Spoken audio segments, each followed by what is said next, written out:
Serait-il concevable que certaines de ces statues aient été sculptées à l'échelle de leur modèle? Cette idée insensée nous traverse l'esprit.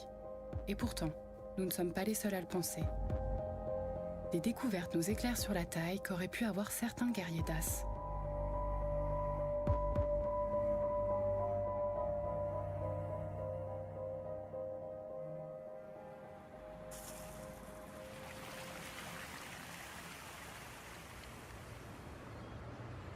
À Bucarest, le Musée national d'histoire abrite un trésor exceptionnel. Des orfèvreries finement sculptées confirment la maîtrise des matériaux que possédait cette nation.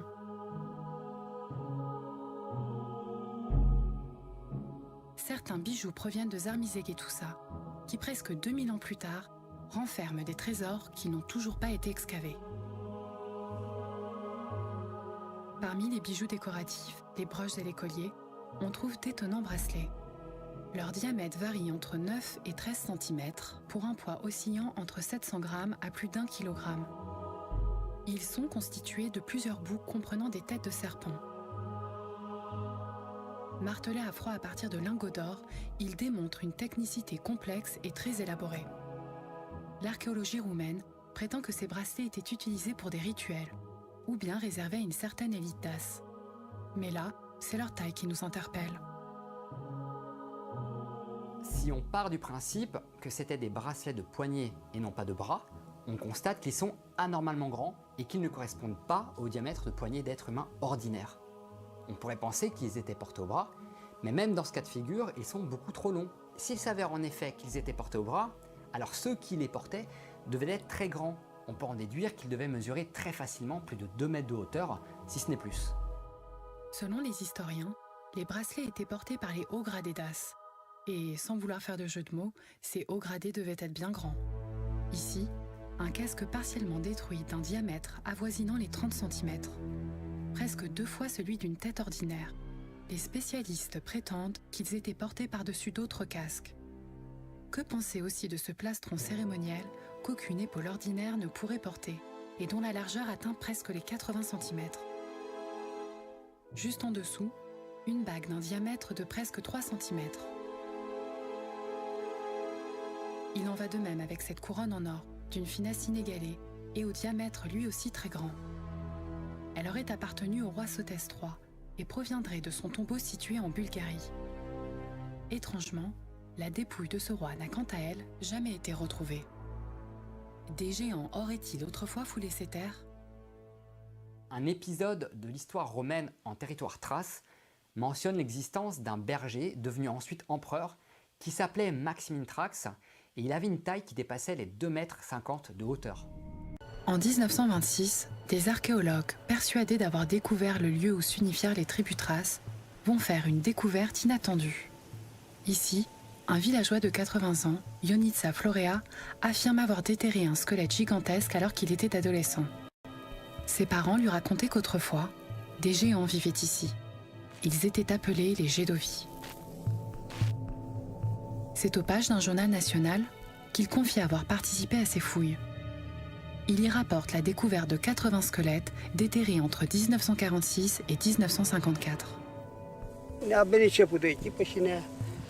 Ne-a scris care vrem să muncim. Noi, fiind săraci pe timpurile alea, era sechita, am văzut să intrăm la treabă. În 39 am intrat noi la lucru. Și am lucrat până când am plecat în armată, până 51. Când dădeam de schelete, pățânile erau mai mari. Adică glebejile alea de ca noastre. Că am văzut și eu la cimitir, că am mai dezgropat. Era mai mari ca astea. Cred că încă o dată, după mine. Rămânea așa și venea inginerul și aici nu se mai sapă de seară. Și se făcea batră de 2 metri și rămânea și seara să săpa. Oamenii lor le luau cu mașina și le ducea. Da. Că le ducea la București sau unde le ducea, nu știu. Inginerul și cu mașina lui care venea. Venea un camion, un carpas de la cum era atunci pe timpul. Un sui grâu, oale mari, așa aici, burtă și aici sus iar, dar cu grâu în ele. Arăta bobul de grâu, dar negru. Și-a căcată cloșca cu pui de aur. Așa zicea. Dar n-au găsit nicio cloșcă.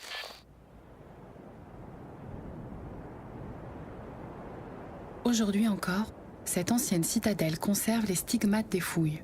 Au sommet de la colline se trouvent les tranchées qui auraient contenu les fameux squelettes.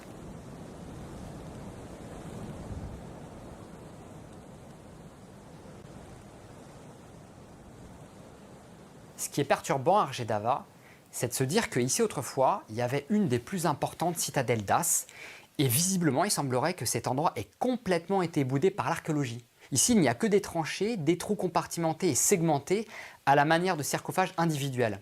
Et ces tranchées évoquent clairement ce qu'il reste de sépultures. Et il semble aussi qu'après, elles aient été recouvertes un peu comme si on avait tenté de les reboucher ou même de dissimuler les fouilles. Mais le plus marquant dans tout ça, c'est qu'à l'endroit même de ces tranchées, on trouve des arbustes épineux qui forment une sorte de barrière épaisse et impénétrable. Et l'impression qu'on a, c'est que ces arbustes ont été plantés là volontairement, de sorte à empêcher quiconque de descendre et de creuser. Y aurait-il d'autres corps ensevelis? Cette ancienne citadelle n'est pas le seul lieu en Roumanie où l'on rapporte avoir découvert des squelettes gigantesques. On dénombre encore d'autres découvertes similaires réparties dans le monde entier. En ouvrant ce dossier sensible, nous réalisons que les témoignages relatifs à des squelettes gigantesques sont nombreux.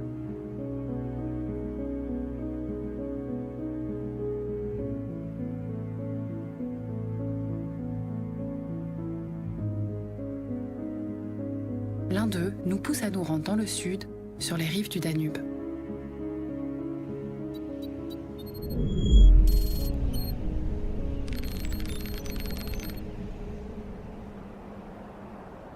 Au sud-ouest de la Roumanie, près de la frontière avec la Serbie, un sculpteur prétend avoir vu de ses propres yeux l'un de ces squelettes géants. Il s'appelle Nicolae Pascugoia. À la fin des années 60, l'homme accompagné d'un archéologue dit avoir trouvé un passage sous le Danube et y avoir découvert une ville aux proportions démesurées. Aujourd'hui décédé, son incroyable témoignage nous est confié par Yuri Floroy. Il y a 6 ans, il travaillait pour une revue traitant de sujets alternatifs. Intrigué par l'histoire du vieillard, il décide de le rencontrer. Il n'est pas prêt d'oublier ce 2 juin 2010. Nicolae Pascugoia a avut la rândul lui prilejul ca în anul 1967 sau 1969, împreună cu un arheolog de prestigiu al României, să intre într-o așezare subterană și să vadă ceea ce puțini muritori au putut vedea până acum. Nu doar un oraș săpat în stâncă, pe sub Dunăre, în apropierea hidrocentralei de la Părțile de Fier, ci personajele care l-au populat în vechimi imemoriale. E posibil să fie vorba de așezarea subterană de la Schela Cladovei, Lepenski Vir, spre malul sârbesc. Les images qui suivent proviennent de l'interview de Nicolae Pascugoia. Elles ont été enregistrées par Yuri et son équipe quelques années avant le décès du sculpteur. Am mers cu colegii pe sub, până la jumătatea, chiar mai mult de jumătatea Dunării, dar nu ne-a lăsat să trecem granița. Despre sârbi, da. Da, și acolo, în tunelul ăla, acolo erau căsuțe, cioplite în piatră. Și în unele din ele am găsit schelete legate așa și adunate. Unele erau răsturnate așa, dar scheletele erau foarte curate, adică și mari, foarte mari. Și ce a fost cel mai, dacă se poate, uluitor, faptul că a văzut schelete de giganți. Să zic, de la talpă la genunchi era aproape 1 metru. Deci erau schelete de uriași, până la urmă. Da. Oameni care estimativ aveau peste 3 metri, înseamnă. Adică era un canal pe sub... 3-4 metri chiar. Pe sub Dunăre. Când ne-am întors înapoi armata, adică grănicerii, ne-am întors înapoi, nu ne-a mai lăsat să mergem mai departe, dar sub Dunăre mergea până în Iugoslavia. D'après le sculpteur, la disposition des outils et des squelettes n'était pas anodine. tout était si bien rangé qu'on aurait dit qu'ils avaient été exposés.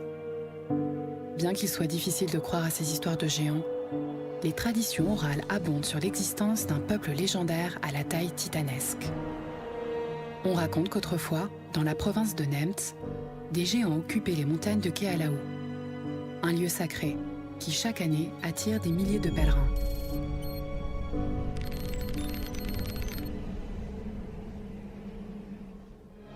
En des temps reculés, les colosses qui habitaient ces montagnes étaient les ancêtres des Daces. Ces êtres pacifiques mesuraient plus de 2,50 m et vivaient de l'élevage.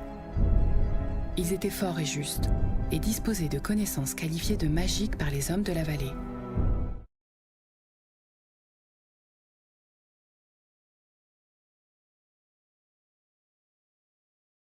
Est-ce pour préserver leur réputation ou bien serait-ce la pression exercée par les autorités qui effraient les villageois de la région? Pourtant, tous reconnaissent cette découverte en 1965, faite à proximité du village de Scaini. Păi mai mult decât că eu stând de vorbă cu localnicii, am aflat că prin anul 1965, în vreme ce se săpau gropi pentru plantarea merilor, undeva la Scăieni, Bozioru, oamenii au ajuns să descopere o seminte de proveniență umană ce depășeau linia normală. Dar nu vorbesc mai mult decât despre specimene înalte de 2,5 m, deși din alte zvonuri s-ar zice că înălțimea lor ar fi atins vreo 4 metri. Câți scheleți au fost găsiți? Nu știu, deci numărul nu știu, știu doar atât că un specimen a fost luat și dus undeva la București. Oricum armata s-a ocupat de chestia aceasta, securitate. Cam atât, că mai mult nu știm nici noi. Da, nu. Știm atât doar că a venit cineva de la București și a ridicat o cruce monumentală, deci însemnând o cruce din aceea mare de marmură, exact acolo în locul unde au fost făcute aceste descoperiri, pe cruce specificându-se ridicată în memoria strămoșilor care o odihnesc aici. Certains pensent que ces squelettes de géants seraient liés à la légende de Luana, une créature bienveillante qui aurait régné sur la région de Buzo. On raconte que dans les anciens temps, elle aurait modelé les montagnes pour en faire une forteresse imprenable, gardée jour et nuit par un soleil artificiel. Ceux qui vivaient à ses côtés étaient forts et braves et ne redoutaient pas la mort. Luana ne représentait pas seulement l'autorité royale, mais aussi l'autorité religieuse et thérapeutique de la région. Mais selon cette légende locale, ses origines pourraient être liées au mythe des Anunnaki, des dieux venus des étoiles. The founding legend is about an extraterrestrial being called Luana, who landed there and who taught the people how to live, how to heal, what to eat. Luana seems to have been an extraterrestrial being that broke kind of directive that did not allow her species to land on the earth. She came and she worked with the people anyway. And then the legend says that her own kin came to hunt her down. And there was some kind of a war.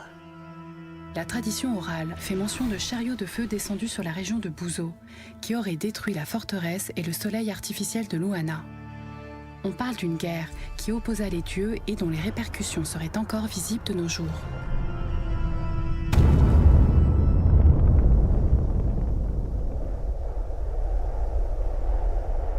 But what we know is that there is a mountain slope that looks just like glass, and it's visible in the area of Bozioru Nuku. We also know that in the plateau of that region, the rock is burned to a depth of almost 0.5 meter, which says a lot about the temperature that was generated there at that point.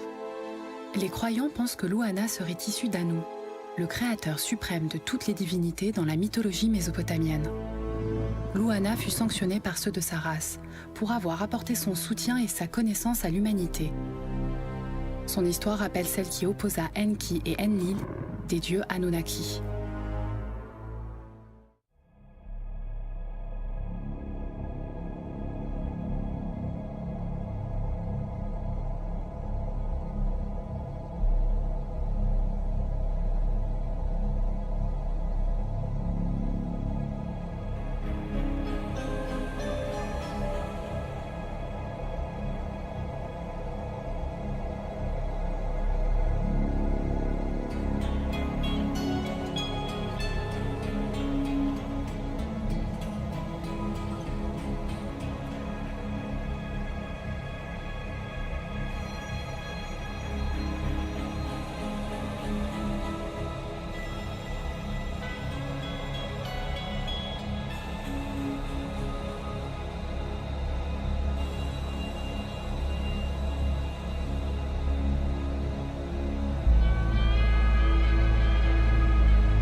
Alors parlons un petit peu de ces tailles de géants, parce que nous allons voir qu'il y en a de différentes tailles, qu'il y en a beaucoup, essentiellement, on trouve beaucoup de géants, entre 3 mètres, 3 mètres 50. On en trouve un certain nombre, 4 mètres, 5 mètres, 6 mètres, 7 mètres, quelques-uns de 11 mètres. Le plus grand géant jamais trouvé, je préfère répondre tout de suite à cette question, le plus grand qui ait jamais été trouvé, il y en a eu un exemplaire, faisait 34 mètres. Il a été trouvé au bord de l'Euphrate en Irak. Alors on en a trouvé plusieurs de 23 mètres. Il y en a un qui est au musée de Bagdad. Enfin qui était, je ne sais pas s'il y est encore avec tout ce qui s'y passe, on ne sait pas trop. Les géants de Montpellier, c'est l'une des découvertes les plus belles qui a été faite en France parce que là, pour le coup, on avait tout un cimetière de géants qui ont été trouvés, de guerriers géants, avec un échelonnement de 3,30 m à 4,60 m. Alors là, on est dans une découverte toute récente en Arménie. C'est une crypte qui se trouve donc sous une église à Haute, en Arménie. Et on a découvert un squelette de 4 mètres. Alors là, je vous montre un fragment de colonne vertébrale, l'épaisseur des vertèbres. Ça montre bien une constitution qui est quand même très forte. Et voici peut-être la clé de l'énigme. Un doigt de 35 cm qui a été trouvé en 1938 par un Égyptien pilleur de tombes. Alors cet Égyptien, donc vous voyez très bien l'ongle, les articulations. Il y a 4-5 photos qui ont été prises par un Suisse en 1988. De l'autre côté, on voit très bien un os donc cassé, hein, donc on voit bien que c'est un vrai doigt. Et il y a également des radiographies qui ont été faites à l'hôpital du Caire et qui certifient qu'il s'agit d'un vrai doigt, quoi. C'est pas un facsimilé, c'est pas... Donc là, alors c'est curieux, parce qu'un doigt de 35 cm, on pense que le géant devait faire 5 mètres. Alors, ces gens qui ont hérité de ce... on ne va pas dire artefact, de ce vestige, l'ont gardé précieusement pour eux, parce que le pilleur de tombe leur avait dit, ça, il ne faut surtout pas en parler, parce qu'on n'a pas le droit de tout ça. Mais le milliardaire suisse, qui a pu avoir accès, parce qu'il a payé une grosse somme à prendre des photos, a pu savoir qu'en fait, ça a été trouvé dans une salle souterraine sous la pyramide de Gizeh. Officiellement, elle n'existe pas, cette salle souterraine, sous la pyramide de Gizeh. Ça pose quand même question. Donc là, pour moi, ça constitue preuve déjà. Maintenant, un de ces articles. Aux États-Unis, au XIXe siècle, et jusque donc 1947, on a trouvé énormément, soit de squelettes, soit de momies, soit de géants pétrifiés aussi. Essentiellement squelettes et momies, et dans tous les États des États-Unis. C'est-à-dire, je ne crois pas qu'il y ait un seul État où on n'ait pas trouvé au moins un squelette géant. Alors, je vous ai mis par exemple 2 exemplaires. En bas, donc 1871, ça correspond à l'article de droite. C'est une découverte qui a été faite en Virginie. Le géant mesure 3,50 m. Vous avez au-dessus un géant de 6 mètres découvert au Texas en 1919. Voici maintenant les géants de Californie. Alors, les géants de Californie font en général entre 3 mètres et 3,50 m. C'est du géant moyen. Parce qu'il y a des géants aussi qui dépassent à peine les 2 mètres, qu'on a découvert, mais en grand nombre. Voici une découverte de 1902, l'autre de 1947. C'est des géants de la même catégorie. Alors, ce qui est intéressant de voir, c'est qu'il y a eu toute une période où on a trouvé énormément, mais alors, ça se chiffre sans doute par milliers, de squelettes géants ou de fragments de squelettes géants en Californie. Mais ce n'est pas le seul État, bien entendu. Alors bon, après, quand vous aurez la vidéo, vous pourrez regarder dans le détail. Alors là, vous avez donc 2 autres découvertes qui m'ont semblé être intéressantes. On va regarder d'abord celle de droite parce qu'elle est plus ancienne. C'est une découverte qui a été faite par un magistrat qui avait acquis un terrain. Et voulant faire des travaux sur son terrain, donc en 1796, ce magistrat découvre 3 squelettes géants de 3,40 m. Alors il l'a marqué dans son journal, et puis il l'a écrit à des amis. Et puis voici, donc là on est carrément dans de la forge, Sumer. Alors vous vous souvenez tout à l'heure ce que je vous ai montré de Sumer. Je vous ai montré des documents, je vous dis est-ce qu'on est dans les légendes ou est-ce qu'on est dans du vrai qui raconte des choses vraies. On peut se poser la question, parce que là on est dans l'époque sumérienne, effectivement. Ce CH d'airain se trouve au musée de Bagdad. Enfin, se trouvait, je ne sais pas actuellement. La photo est prise au musée de Bagdad. Il y en a d'autres, vous en trouverez d'autres de ces photos. Ça, c'est toutes des photos attestées, des photos qui ne posent pas de problème de reconnaissance. Donc, elles ont été pour... Ce qui est très intéressant, c'est tout ce qu'on trouve qui a été inhumé avec lui. Il y a quand même un certain nombre d'artefacts, dont des médaillons qui sont couverts de hiéroglyphes qu'on ne déchiffre pas. Parce que ce qu'on sait, effectivement, on a retrouvé avec c'est souvent arrivé, avec des squelettes de géants, des écritures, des tablettes ou autres. Mais c'est des gens qui connaissaient l'écriture, mais nous, on ne connaît pas leur écriture, on ne sait pas la déchiffrer. Là, on change de continent. Je vous emmène donc en Irlande. On a ici des mineurs et qui ont fait cette découverte. Ils ont découvert en 1895 ce géant complètement pétrifié, quoi. Et en fait, 2015, le tout début de l'année, c'est fin janvier au début février, voici une découverte qui a été faite en Bulgarie.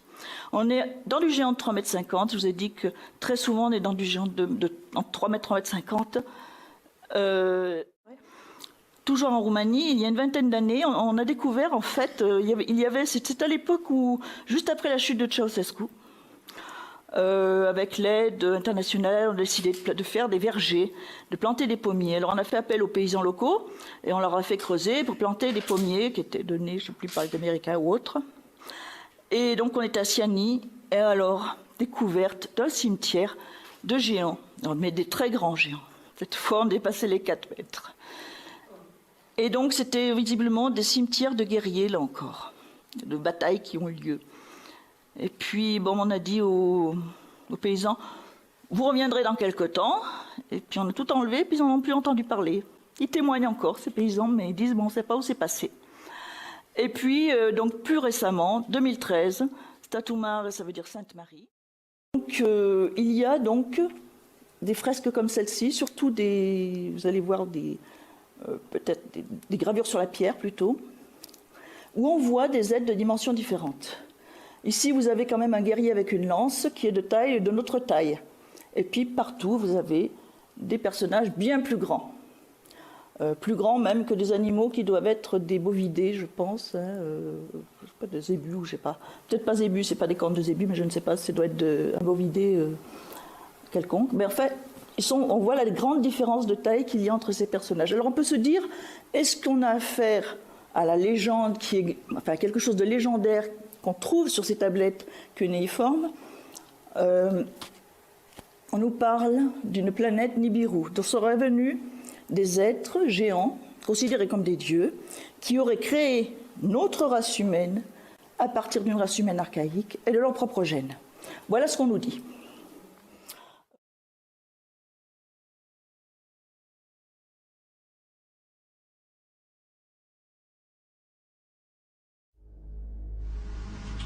On a en Crète, tout à l'heure vous aviez vu cette image, la voilà plus nette. Cette chose-là, sa particularité. Vous voyez que le rapport de proportion est assez étonnant, surtout que maintenant vous distinguez mieux, il y a encore plus petit que cela. Il se pourrait que ce soit des humains, mais là, hop là, on ne sait pas. Mais là, c'est dans le musée d'Héraclion en Grèce, et on trouve des haches, 60 à 80 kilos, c'est du bon ça. Donc vous voyez que pour manipuler ça, il y a intérêt, et on sait que ça a été manipulé puisque c'est aiguisé, et bien, regardez la belle manière dont c'était aiguisé, etc., etc. Et on sait parce qu'on trouve dans certains rochers des traces de ce métal double, bien clairement, dans les fentes. Donc si ces gens taillent les pierres comme ça, pendant que d'autres font la fonte pour les... Voilà, on a peut-être une explication de ces grands bâtiments. Donc on ne sait pas. Mais ça alors c'est encore plus rigolo parce que c'est la hache. Et c'est une hache qu'on appelait francisque chez nous, en France. C'est la même qui a servi jusqu'à la Première Guerre mondiale comme emblème de la France. C'est curieux ça d'avoir cette espèce de mélange. Or la Crète particulièrement, elle était reconnue pour être un pays évidemment de montagne. Le mont Ida en Crète quand même, et c'est la chose la plus élevée dans la Méditerranée. Et d'autre part pour héberger les Kabyres. Qu'est-ce que c'était les Kabyres? Qui c'était? En réalité, c'était des gens qui fabriquaient le char des dieux. Et ils faisaient ça parce qu'ils étaient extrêmement doués en métallurgie. Et comment faisaient-ils pour avoir des métaux de bonne qualité? Eh ben, eux, ils ne fondaient pas les métaux. Ils prenaient une pierre très lourde, ils tapaient. Je ne sais pas si vous savez exactement ce que cela fait quand on frappe un métal de manière régulière, avec une pierre dure et lourde, ça le fait chauffer tout autant que si vous le mettiez au feu. Donc ça n'est pas exactement la même technologie et le résultat est supérieur quand on fait cette méthode-là. Donc on a des outils qui durent beaucoup plus longtemps, qui sont aiguisés beaucoup plus longtemps. Donc ces éléments sont à prendre en considération lorsqu'on voit les difficultés qu'on rencontre lorsqu'on juge des moyens de réaliser des grands édifices. Et c'est quand même de la belle empreinte. Il y a lui, il a trouvé une empreinte qui s'est grésisée, c'est-à-dire c'est devenu du grès. Et là, il montre son pied et il montre celui du Sasquatch. C'est un tiers de plus, là. Ça va, c'est tranquille.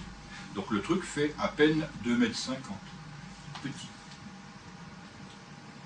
À lui, c'est pareil, tout le monde collectionne les traces. Il moule, évidemment. Donc chacun chez soi, il rapporte ça porte chance. Ça, c'est on a un bon chasseur et ça, on regarde par terre où on marche. C'est sympa. Il y en a plein les États-Unis. Les gens qui vont dans ces régions-là, ils rencontrent des centaines de personnes qui ont vu les Sasquatch.